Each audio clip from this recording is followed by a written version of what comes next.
खबर तफसील से। श्रीलंका के सदर रानिल विक्रमसिंघे ने मुश्किल वक्त में साथ देने के लिए वजीर आजम नरेंद्र मोदी का शुक्रिया अदा किया है। उन्होंने कहा कि इक्तिसादी बुहरान का सामना कर रहे मुल्क का पड़ोसी ने ताउन किया है। पार्लियामेंट इजलास के आगाज पर आज विक्रमसिंघे ने अपनी हुकूमत की पॉलिसी का तस्करा किया। इन्होंने इक्तिसादी बुहरान से मुल्क को उबारने के लिए मुश्तरका और जामा कोशिश करने की जरूरत पर जोर दिया।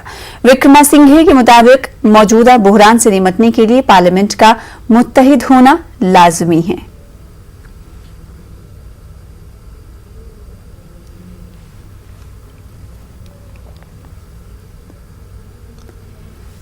सीपीआई लीडर गोविंद पानसारे कत्ल मामले की गुत्थी 7 वर्षों के बाद भी नहीं सुलझ सकी है। इस मामले में एसआईटी जांच में कोई पेशरफ्त नहीं हो सकी, लिहाजा अब बॉम्बे हाईकोर्ट ने इस केस को महाराष्ट्र एटीएस के सुपुर्द कर दिया है।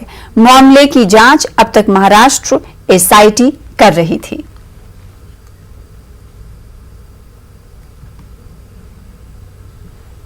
इंतखाबात के दौरान सियासी पार्टियां वोटरों को सब्ज बाग दिखाती हैं। इलेक्शन सियासत ये आम है। इस मामले पर समाअत करते हुए सुप्रीम कोर्ट ने माहिरीन का एक ढांचा तश्कील देने की वकालत की है, जिसमें मरकज, सियासी जमातों, इलेक्शन कमीशन के नुमाइंदे शामिल हों। अदालत ने इस बॉडी में नीति आयोग, आरबीआई और दिगर मुताल्लिका अफसरान को शामिल करने की बात भी कही है। अदालत ने मजीद कहा है कि मामला रास्त तौर पर मुल्क की मईशत पर असरअंदाज होता है। इस मामले की अगली समाअत 11 अगस्त को होगी।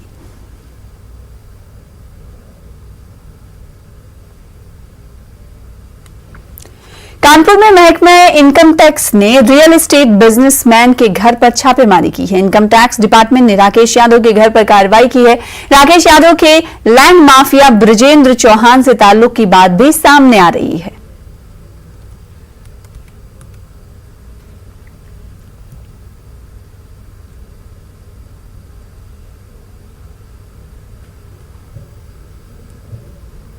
तिरंगा मुहिम पर बीजेपी और कांग्रेस के बीच तकरार बढ़ती जा रही है। बाइक रैली में अपोजिशन लीडरों की अदम मौजूदगी पर बीजेपी हमले कर रही है।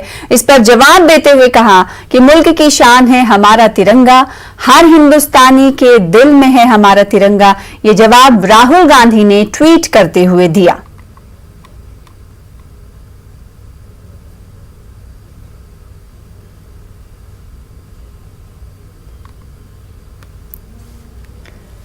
दिल्ली में तिरंगा बाइक रैली का इनेकाद किया गया, लेकिन इस प्रोग्राम में अपोजिशन लीडरों ने शिरकत नहीं की, जिस पर लफ्जी जंग शुरू हो गई है।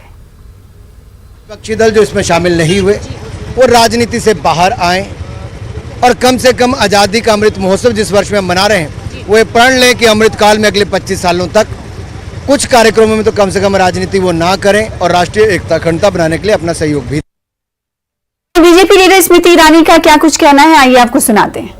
हर घर तिरंगा को लेकर बाइक रैली निकाली जा रही है। केंद्रीय मंत्री स्मृति हमारे साथ बात करने के लिए। मैम, तिरंगा रैली है, हम क्या संदेश देना चाहते हैं? बाइक रैली अपने आप में संदेश है। तिरंगा संदेश है बलिदान का, तिरंगा संदेश है त्याग का, तिरंगा संदेश है एक संवेदनशील राष्ट्र का, तिरंगा संकेत है मानवीय मूल्यों का और तिरंगा संकेत है भारत के संकल्पों का। घर घर तिरंगा और बाइक रैली के हवाले से इम्तियाज जलील ने क्या कुछ कहा कि आप ये कहने वाले कौन होते हैं कि जिसने तिरंगा नहीं लहराया वो देशभक्त नहीं है। इन्होंने कहा कि तिरंगा हमारे दिल में है। इम्तियाज जलील ने कहा कि 52 सालों तक जिन लोगों ने तिरंगा नहीं उठाया वो हमसे सवाल कर रहे हैं। एक अलग इशू है कि आज से घर घर तिरंगा मुहिम की शुरुआत हुई है, अपोजिशन उससे दूर रहा, आपकी पार्टी भी उसमें दिखाई नहीं दी, तो क्या आप लोगों को बुलाया गया था? नहीं, देखिए, ये आप रैली निकालिएगा, आपको क्या करने का है आप करिएगा। आपके होर्डिंग्स के ऊपर है तो नरेंद्र मोदी साहब की तस्वीरें आप लगा रहे हैं। ये तो देश का मुद्दा है साहब। तिरंगे के लिए मुझे आपको बताने की ज़रूरत नहीं है कि इम्तियाज जलील 13 तारीख से 15 तारीख के बीच में तुम्हारे घर के ऊपर मैं 1 महीना लगा के रखूँगा। हाँ भाई, तिरंगा मेरा भी है, मुझे भी उतना गर्व है, मुझे भी उतना फख्र है। और ये तो अभी तिरंगा रैली निकाल रहे हैं। उनको कहूँगा मैं कि यूट्यूब के ऊपर जाकर देखे पिछले 8 सालों से के अंदर 15 अगस्त के दिन मैं कितनी बड़ी तिरंगा रैली निकालता हूं। ये तो इनकी तिरंगा रैली कुछ भी नहीं थी जितनी बड़ी रैली मैं निकालता हूं। और फख्र के साथ पूरे मुसलमान नौजवान अपने गाड़ियों के ऊपर तिरंगा लगाकर उस दिन है तो फख्र के साथ है तो तिरंगे के साथ जाते हैं।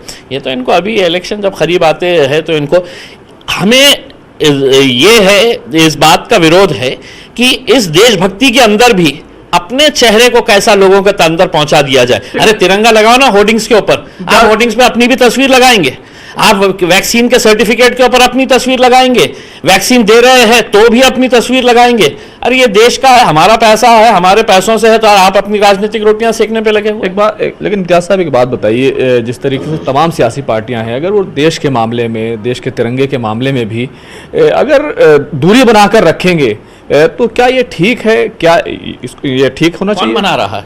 कौन बना रहा है? और आप कौन होते हैं मुझे ये बोलने के लिए कि साहब अगर आप मोटरसाइकिल रैली के अंदर नहीं आए तो अब आप देशभक्त नहीं रहे करके? आप होते कौन है उसमें? भाई जितना देश नरेंद्र मोदी का है उतना ही देश इम्तियाज जलील का है। उसमें जितना फख्र नरेंद्र मोदी साहब को तिरंगे के ऊपर है, उससे कहीं कहीं ज्यादा इम्तियाज जलील को फख्र है अपने इस मुल्क के ऊपर। क्योंकि नरेंद्र मोदी साहब जिसकी पैदावार है, 50 साल तक तो उन्होंने इस तिरंगे को हाथ नहीं लगाया था। पूछ लीजिएगा उनसे, पूछिएगा कि आरएसएस ने कितने साल लगाई थी तिरंगा अपने हेडक्वार्टर के ऊपर लगाने के लिए उसमें। बता दीजिएगा उन 52 सालों के अंदर कोई एक मुस्लिम इदारा बता दीजिएगा कि जिसने है तो आज़ादी के बाद अपने इंस्टीट्यूशन के ऊपर, अपने इदारों के ऊपर तिरंगा नहीं लहराया करके। और आज को अचानक आपको एकदम मोहब्बत जाग उठी तो आप मुझसे सवाल कर रहे हैं कि नहीं साहब आप मोटरसाइकिल रैली के अंदर क्यों नहीं आए हैं करके। बहुत बहुत शुक्रिया। तो ये थे इम्तियाज जलील साहब जिन्होंने कई सवाल उठाए हैं। कैमरामैन हरीश के साथ खुर्रम शहजाद, न्यूज़ 18 दिल्ली। इलाहाबाद में तकनीकी खराबी के बायस आर्मी हेलीकॉप्टर की हंगामी लैंडिंग करानी पड़ी। ये लैंडिंग बिंदु गांव में करानी पड़ी। गांव वालों का कहना है कि इंजन चल रहा था लेकिन पंखा नहीं चल रहा था। इत्तला मिलने पर फौज के आला अहलकार मौके पर पहुंचे और जांच की जा रही है।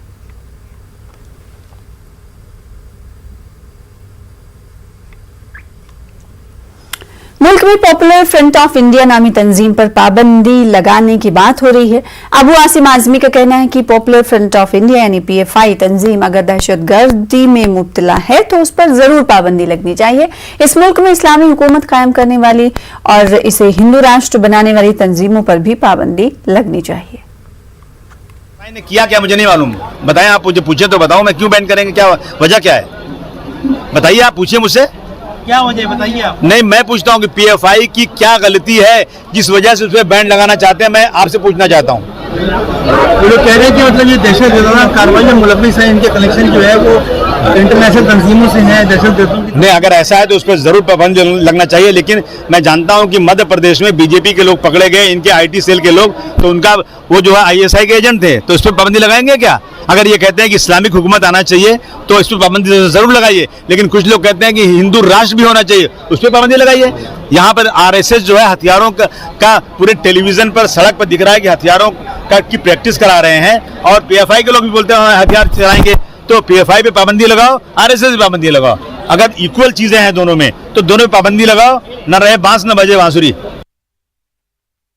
आगे बढ़ेंगे। बेंगलुरु के बनशंकरी इलाके में वाक़ दीनी मदरसे जामिया मनहाजुल उलूम ने तारीखी कदम उठाए। अब यहाँ ज़ेर तालीम तलबा को असरी तालीम से भी आरास्ता किया जाएगा। मदरसे की तालीम के साथ साथ ऑनलाइन स्कूल की तालीम भी फराहम की जाएगी। सैयद अब्दुल कबीर की सदारत में कायम सैयद जाहिर फाउंडेशन ने इस मदरसे में असरी तालीम फराहम करने का बीड़ा उठाया। NIOS यानी national school of open schooling के तहत तलबा 10वीं और 12वीं जमात के इम्तहानात भी देंगे। इस मौके पर मुनक्कदा तकरीब में मारूफ आलिम दीन डॉक्टर मौलाना शमीम सालिक ने कहा कि दीनी मदारिस के तलबा हाफिज और आलिम होने के साथ साथ डॉक्टर्स, इंजीनियर, IAS और IPS अफसर भी बने। इसी मकसद के तहत इदारे के सदर नियाज पाशा की क़यादत में ये तारीखी कदम उठाया गया है।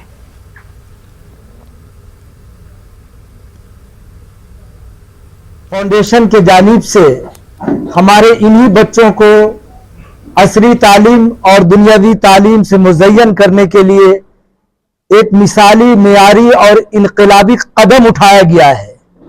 अगर मैं यूं कहूं कि आज बेंगलोर में जामिया मिनहाजुल उलूम और दारुल क़ज़ा के वादी में एक अग़यार से मुमताज़ कदम है तो ये बेजा नहीं होगा कि इंशाअल्लाह यहाँ से एक असरी तालीम का चश्मा बहेगा जो दूर दूर तक मसाजिद के दरमियान ये तालीम फैलेगी, और ये बच्चे हाफिज होंगे तो इधर SLC पास भी होंगे, ये बच्चे चाहरुम पंजुम में होंगे तो ये बच्चे PUC पास होंगे, और ये बच्चे जहां इमाम, आलिम, मुअज्जिन होंगे वहीं इंशाअल्लाह दुनियावी तालीम में inspector, lecturer, reader, professor, IPS, IS भी बनेंगे और ये बड़ा अच्छा इकदाम है। ये सब पढ़ाई ऑनलाइन होगी, क्योंकि ये ऑनलाइन होगी तो इसको और दूसरे मदारिस में हम बिल्कुल इजीली ले जा सकते हैं।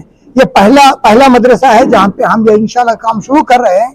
बेंगलुरु शहर के अंदर इंशाल्लाह इस काम को हम अंजाम देंगे। हम सब मिलकर सबको ये बता देंगे कि मदरसे जो है अभी दीनी तालीम के साथ साथ दुनियावी तालीम भी दिया जा रहा है। यहाँ पे कन्नड़ा, इंग्लिश, हिंदी, जो भी दुनियावी तालीम है सभी का यहाँ आगाज होगा। सभी को यहाँ पे सबको तालीम दी जाएगी। मारूफ समाजी कारकुन और मुस्लिम ओबीसी तहरीक के अहम सतून माने जाने वाले शब्बीर अहमद अंसारी को 101 प्रभावशाली महाराष्ट्रियन की फहरिस्त में शामिल किया गया है। इस फहरिस्त में मुकेश अंबानी, रतन टाटा और उद्धव ठाकरे, राज ठाकरे, देवेंद्र फडणवीस जैसी अहम तरीन शख्सियात शामिल हैं। Shabbir Ahmed Ansari all India Muslim OBC Tanzeem के सदर हैं और इन्होंने मुस्लिम ओबीसी के साथ औकाफ के मामले में भी अहम रोल अदा किया है। इन्हें महाराष्ट्र की 101 मुतासरकुन अफराद की फहरिस्त में शामिल किया गया है। इस मौके पर छोटा सोनापुर ईदगाह जामा कादरिया में मौलाना मोइनुद्दीन अशरफ उर्फ मोइन मियां की सरबराही में एक प्रोग्राम का इनेकाद अमल में लाया गया। इस प्रोग्राम में शब्बीर अहमद अंसारी की खदमात का एतराफ किया गया और उनकी इज्जत अफजाई की गई। मुंबई म्युनिसिपल कॉरपोरेशन के इंतखाब के पेश नजर तमाम सियासी जमातें मुतहर्रिक हो गई हैं। समाजवादी पार्टी ने भी मुंबई के इस्लाम जिमखाना में एक पार्टी मीटिंग का इनेकाद किया। इस दौरान कई लोग समाजी कारकुन और स्टूडेंट लीडर फहद अहमद के साथ पार्टी में शरीक हुए और पार्टी और अवाम की भलाई के लिए मुतहर्रिक रहने का यकीन दिलाया। यह है कि देश के अंदर कोई भी हुकूमत करे हमें कोई फर्क नहीं पड़ता, कांग्रेस करे, बीजेपी करे, शिवसेना, लेकिन इंसाफ देश में रहने वाले 100% लोगों के साथ होना चाहिए। कोई किसी धर्म का भी हो, हर आदमी को इज्जत के साथ 2 रोटी मिले, रहने के लिए 2 कमरे का घर हो, बच्चों को पढ़ाई के लिए उसके पैसे हों, माँ बाप के इलाज के लिए पैसे हों, किसी के आगे हाथ न जोड़ना पड़े। ये समाजवादी पार्टी का सपना, जो सरकार ये करेगी हम उसके साथ खड़े रहेंगे। मुंबई की जो आवाज़ है वो आने वाले कॉरपोरेशन में हम लोग जैसे उठाते रहे 10 साल, आगे और मजबूती से उठाएंगे, उसकी तैयारी है। कॉरपोरेशन इलेक्शन की तैयारी तो बहुत पहले शुरू हुई है, आज और आगे बढ़ रहे हैं क्योंकि रिजर्वेशंस अनाउंस हो गए, इलेक्शंस ऑलमोस्ट अनाउंस हो गए। तो हमारी पूरी उम्मीद है करेंगे आप कॉरपोरेशन। हम लोगों ने अंदाज़ा लगाया कि 65 सीटें हम लोग खड़े करेंगे ज़रूर। समाजवादी पार्टी को बढ़ने का कारवा तो चल ही रहा है, उसका ही एक हिस्सा आज फहद अहमद जो CNRC के प्रोजेक्ट्स के लिए जाने जाते हैं, युवाओं में उनका एक अच्छा रीच है, वो आज समाजवादी पार्टी को ज्वाइन कर रहे हैं। एक तरफ मैं समझता हूँ कि जो भी सेक्युलर फोर्सेस से सब एक तरफ आ रही है। आखिर मुस्लिम इलाकों के अंदर ही गुर्बत क्यों ज़्यादा है? वहीं पर जो है पब्लिक जो इंस्टीट्यूशंस हैं, चाहे वो स्कूल हो चाहे हेल्थ के इंस्टीट्यूशंस हैं, वो क्यों ख़राब हैं? तो हम एक समावेशी बम्बई जिसके अंदर सबको समान अधिकार हो, इस तरह का सपना लेके हम आने वाला BMC चुनाव लड़ेंगे। करप्शन के खिलाफ के साथ साथ जो पैथोल की यहाँ पर हालत ख़राब है, BMC के स्कूल्स जो खासतौर से माइनॉरिटी इलाकों में जो उनकी स्थिति है, हम प्योरली डेवलपमेंट के मुद्दे को लेके अपनी बात आगे बढ़ेंगे। जम्मू कश्मीर की कुछ अहम खबरों पर नजर डालेंगे। हालिया तूफानी बारिशों की वजह से जिला किश्तवाड़ के दूरअफ्तादा इलाके नागसीनी ब्लॉक के गांव भातन में चंद रोज कबल शदीद बारिशों से यहां के लोगों की फसलें मुकम्मल तौर पर तबाह हो गई हैं। लोगों का कहना है कि इस साल मकई और राजमा की पैदावार बहुत अच्छी हुई थी, लेकिन बारिश की वजह से ये फसल तबाह हो गई। इनका कहना है कि बारिश की वजह से उनके सेब के दरख्तों को भी नुकसान पहुंचा है और अखरोट के दरख्तों को भी नुकसान पहुंचा है, लेकिन इंतजामिया की तरफ से आज तक किसी ने उनके गांव का दौरा नहीं किया।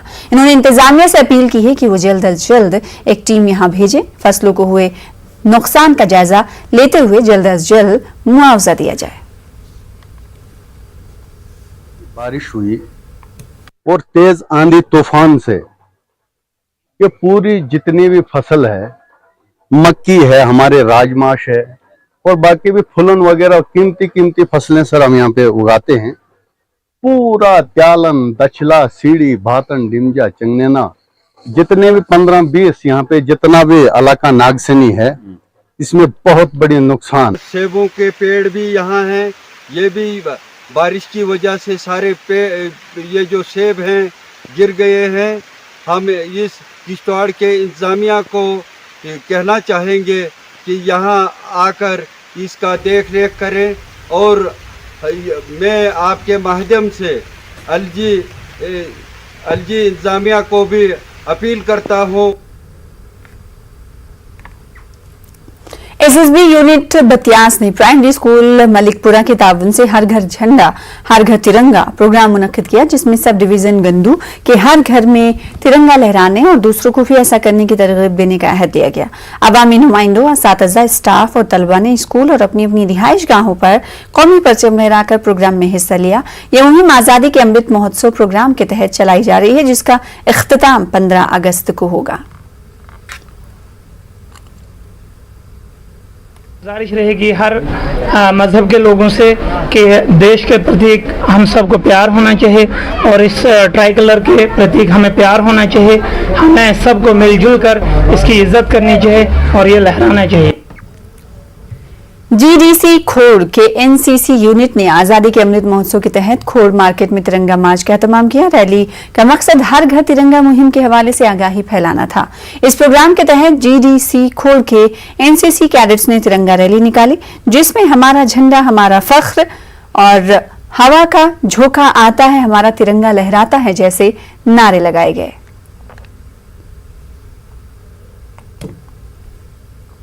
ਅੱਜ ਵੀ ਜਿਹੜਾ ਝੰਡਿਆਂ ਦਾ ਜਿਹੜਾ ਇੱਕ कार्यक्रम है साड़ा ये एक मैसेज दिंदा कि पूरा राष्ट्र साड़ा एक है और यूनाइट है। और इ'यां गै मिगी अज बड़ी खुशी है कि जि'यां साढ़े एनसीसी दे जेह्ड़े साढ़े बच्चे एह्दे लेई अज इ'नें कार्यक्रम रखे दा और इंदे च गै साढ़े प्रोफेसर साहब इ'नें दी मतलब अज इत्थै लेई आए न और मिगी बड़ा अच्छा लग्गेआ। और सारे अज राष्ट्र लेई अस सारे किट्ठे होए आं, देश लेई किट्ठे होए आं और ये मैसेज साढ़े खोड़ वासियों तक पूरे राष्ट्र दी जाना चाहिए। डीडीसी चेयरपर्सन पुंछ ताजीम अख्तर ने सुरनकोट में सैलाब से मुतासर इलाकों का दौरा किया। हमरा डीसीसी रुकन सुहेल मालिक और इंतजामी अफसरान भी मौजूद रहे। इस दौरान मुतासरीन से मुलाकात की गई और उन्हें मुनासिब मुआवजा की अदायगी का यकीन दिलाया गया।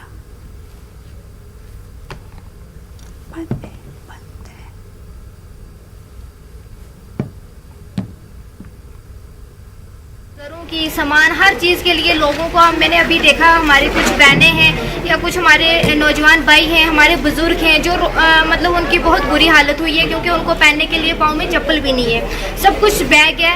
तो आज एडमिनिस्ट्रेशन के साथ हमारे जितने भी हम रिप्रेजेंटेटिव लोग हैं हमने यहाँ पे विज़िट भी किया है और डिवकम साहब से मेरी यहाँ बात भी हुई है और हायर अथॉरिटी तक जितना भी हो सके एलजी एडमिनिस्ट्रेशन तक, एलजी साहब तक हम रिक्वेस्ट करेंगे और जितना जल्दी हो सके लोगों को कंपनसेशन दें।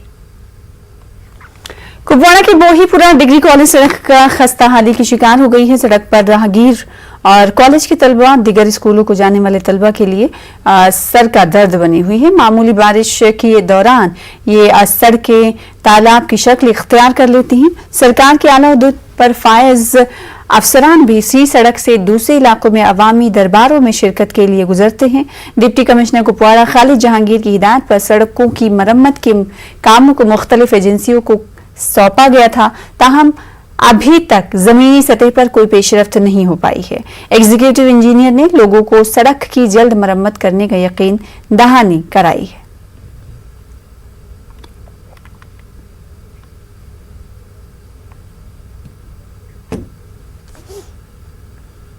मुश्किलात का सामना करना पड़ रहा है। वो तो एक स्टूडेंट इसको जो कॉलेज में पढ़ते हैं और दूसरा की जो लोकेलिटी आप देख सकते हैं इसके इस साइड है, जब ये पानी यहाँ पे जमा हो तो इनके आंगन में चला जाता है और इनको भी बहुत सी मुश्किलात का सामना करना पड़ता है। इस सड़क को मैक्सिमाइज करे जो भी करे लेकिन जल्द से जल्द है, क्योंकि हम पिछले 1-2 साल से यही देखते आ रहे हैं कोई भी टस से मस नहीं हो रहा है, एडमिनिस्ट्रेशन को कोई भी असर नहीं पड़ रहा है। अगर डिलीवरी केस हस्पताल ऑपरेशन कर college student problem college student परेशानी गाड़ी वाले जिस पैदल पकड़ वाले परेशानी गाड़ी वाले कत जनाब अस गो टाइम गो ये सलियान कह गवर्नमेंट ये अपील करा ये दिल्ली से क्या ये ड्रेनेज सिस्टम कर ये रोड कर दो ठीक। मुश्किल हमारा यही मतलब है कि थोड़ी मरम्मत की जाए इस रोड की तो हमारी भी मुश्किल हल जाए। ये पिछले सालों से ऐसा ही हाँ, मेरा आज फ्लोर सिम चल रहा है मेरा आज यहाँ पे डीडीसी कुपवाड़ा में मैंने ऐसे ही देखा है। 3 का एक डीपीआर बना है जिसमें 4-5 किलोमीटर जो गुशी तक जाता है, तो उसमें मैंने ये वाला रोड भी रखा, उसमें मैंने ड्रेनेज भी रखा है, उसमें मैंने अपग्रेडेशन रखी सारा कुछ, उसमें वाइडनिंग पोर्शन भी आ जाएगा। मगर वो प्रोजेक्ट को सैंक्शन होने में थोड़ा टाइम लग जाएगा। डिच का मसला है, डिच का मैं देखूंगा किसी तरीके से जो डिच में बना, मगर बेसिकली लोग वहां पर वो डिच को बनने नहीं देते, वो बोलते हैं पहले बैन बनाओ। अब मैंने लोगों को आपकी वसाकत से मैं लोगों को आश्वासन देना चाहता हूँ कि मबाद का प्रोजेक्ट सैंक्शन होगा, वो फर्स्ट क्लास हो जाएगा, वो ड्रेनेज भी बन जाएगा और रोड का अपग्रेडेशन भी हो जाएगा। इदारा जाती शजरकारी को फरोग देने और नौजवानों में दरख्त उगाने की अहमियत को उजागर करने के लिए भदरवा में सीआरपीएफ की जानिब से आज़ादी का अमृत महोत्सव के एक हिस्से के तौर पर शजरकारी मुहिम का इनेकाद किया गया। Government boys higher secondary school Bhaderwah के स्पोर्ट्स ग्राउंड में शजरकारी मुहिम चलाई गई। आला हुकाम की हिदायत पर इदारा जाती शजरकारी के फरोग के लिए सरकारी इदारों में शजरकारी मुहिम का इनेकाद किया गया। मुहिम के दौरान देवदार, जामुन और दीगर मखरूती दरख्तों के 120 पौधे लगाए गए। मेन मकसद यही है कि बच्चों में भी इस चीज का महत्व समझ में आए कि वृक्षारोपण से हमें कितना फायदा है।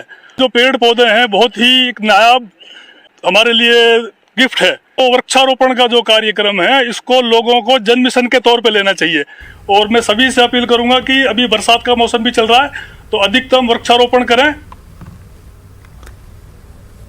Model higher secondary boys school Banihal में एक क्विज मुकाबले का इनेकाद किया गया जिसमें सैकड़ों स्कूली बच्चों ने हिस्सा लिया। इस मौके पर मारूफ शायर और अदीब मंशूर बानिहाली मेहमान खुसूसी के तौर पर मौजूद रहे। क्विज मुकाबले में तलबा को 4 ग्रुप्स में तकसीम किया गया था। इस मौके पर मंशूर बानिहाली ने स्कूल इंतजामिया की इस कोशिश की सताइश की और तलबा पर जोर दिया कि वो पढ़ाई पर खास तवज्जो दें। कोविड की वजह से हमारे बच्चों में बहुत ज़्यादा लर्निंग गैप्स हुए थे और बच्चे जो थे वो बड़े आउट ऑफ टच रहे थे एजुकेशन से। हमने सोचा कि बच्चों को उनमें वो खुशी वापस लाने के लिए, उनमें थोड़ा सा बेदारी लाने के लिए और उनको थोड़ा सा ट्रैक पर लाने के लिए हमने स्कूल में क्या किया कि हमने 4 हाउसेस बनाए। म्युनिसिपल कमेटी हंदवाड़ा की जानिब से पॉलीथीन के इस्तेमाल के खिलाफ बाजार में एक बेदारी रैली निकाली गई। इस रैली की सरबराही म्युनिसिपल काउंसिल हंदवाड़ा के चेयरमैन मसरूर बांडे कर रहे थे। रैली में मुख्तलिफ स्कूलों की तलबा तालिबात ने शिरकत की। चेयरमैन मसरूर बांडे ने आवाम से अपील की कि वो पॉलीथीन के इस्तेमाल पर कदगन लगाएं ताकि माहौलियात को साफ और पाक रखा जा सके। प्रधानमंत्री नरेंद्र जी मोदी भाई का पैगाम है जो स्वच्छ भारत अभियान के तहत जो आज से पहले 6 साल चला था, उसी के तहत ये जो पॉलीथीन, सिंगल यूज पॉलीथीन, आज का जो विषय है सिंगल यूज पॉलीथीन बैन कर रहा है और इस पर अब सख्ती से अमल किया जाएगा। कुपवाड़ा जिले के आवारा कुपवाड़ा में फौज की जानिब से मुफ्त मेडिकल कैंप का इनेकाद किया गया। कैंप पे आम लोगों की बड़ी अक्सरियत का इलाज किया गया और इन्हें मुफ्त अद्वियात फराहम की गई। फौज कुपवाड़ा में मकामी लोगों की फलाह बहबूद को यकीनी बनाने के लिए इस तरह के कैंपों के इनेकाद के लिए मुसलसल पुरज़्म है, जिसका मकसद कुपवाड़ा के दूर दराज इलाकों जैसे आऊरा में रहने वाले लोगों की मुश्किलात को कम करना है। बहुत शुक्रगुजार हैं 160 टीए के जिन्होंने यहाँ पे मेडिकल कैंप लगाया, सबको मुफ्त दवाइयाँ दी। यहाँ पे एक फार फ्लंग एरिया है जहाँ पे हॉस्पिटल नहीं है, रोड नहीं है, बहुत लोगों को मुश्किलात होती है। आगे बढ़िए मेडिकल कैंप के हवाले से खबर आपको दी। अखनूर की खबर है। महकमे बागवानी जम्मू बरसात के मौसम में फलों की फसलों को फरोग देने के लिए काश्तकारों में बेदारी पैदा करने के लिए तमाम कोशिशें कर रहा है। इस तनाजुर में ज्वाइंट डायरेक्टर हॉर्टिकल्चर जम्मू की सदारत में गांव नारायणी, कोटमीरा, अपर पंचायत ब्लॉक खुड़ में किसानों के साथ बेदारी और बातचीत का प्रोग्राम मुनक्किद किया गया। ज्वाइंट डायरेक्टर CL शर्मा ने कहा कि इस तरह के कैंपों के इनेकाद का मकसद किसान बिरादरी में महकमे की मुख्तलिफ स्कीमों के बारे में बेदारी को फरोग देना है, जिसमें शजरकारी स्कीमों पर खुसूसी तवज्जो दी जाती है। मार्च लेने के सर हर एक चीज़ प्रोसीजर यही दिन देना और ये बोलन कि ज़्यादा को ज़्यादा अगर अस ग्रुप बनाचे कि सर सारे करन असें बड़ा अच्छा लगो कि अगर सारे नारी शक्ति जी अग्गे आगे और अपने घर च बैठिए अपना कोई लाभ कम करने का मतलब कोशिश करगियां और प्रोसैसिंग बनागियां कि हाँ अस भी किश हाँ कि साड़ा भी कोई अग्गे ना लै कि हाँ पता बाकी कि इस ग्रां दियां जनानियां जड़ियां नारायणी ग्रां दियां। फिलहाल इसी के साथ इस बुलेटिन में इतना ही। मुझे दीजिए इजाजत। देखते रहिए न्यूज़ 18 उर्दू। आदाब।